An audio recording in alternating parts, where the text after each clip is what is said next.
Now, immigrants and refugees from countries deemed violent could be required to undergo extra screening before entering the state.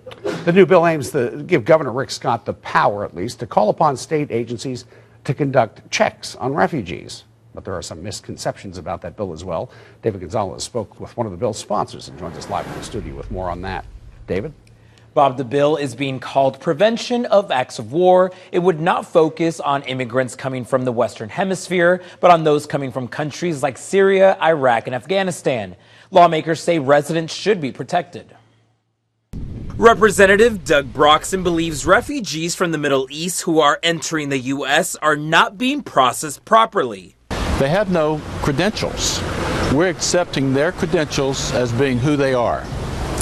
And we think that is it creates a real problem for the state of Florida. He says the federal government is not doing enough to protect its citizens. He's hoping House Bill 1095 will fix that. The bill will let Florida authorities like the Florida Department of Law Enforcement screen refugees more closely. The governor would be granted the authority to allow FDLE to get the list of who's in Florida and simply interview them and try to locate their credentials and who they are.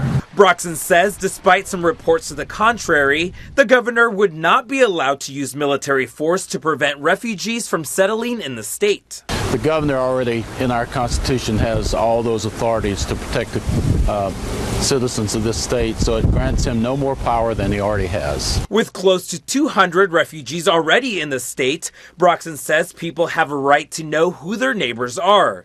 But some say this bill does not solve any problems. A bill that would limit or deny refugees from certain countries just kind of opens the door for people to be fearful of people from those countries. I would like to see more suggestions on how we can make it happen rather than just how to shut the door on people. But Broxson says it could help prevent another tragedy. But one family being harmed, one shopping center, one church would be too many.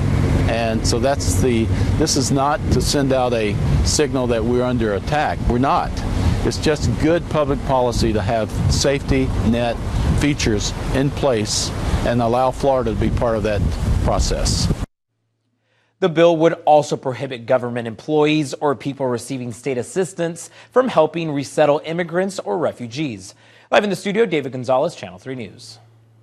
That bill is HB 1095. If you want to look it up online. It was approved by the Criminal Justice Subcommittee in the House in a 9-4 vote, and it's got to go through 3 more subcommittees before ever reaching the House floor for a vote.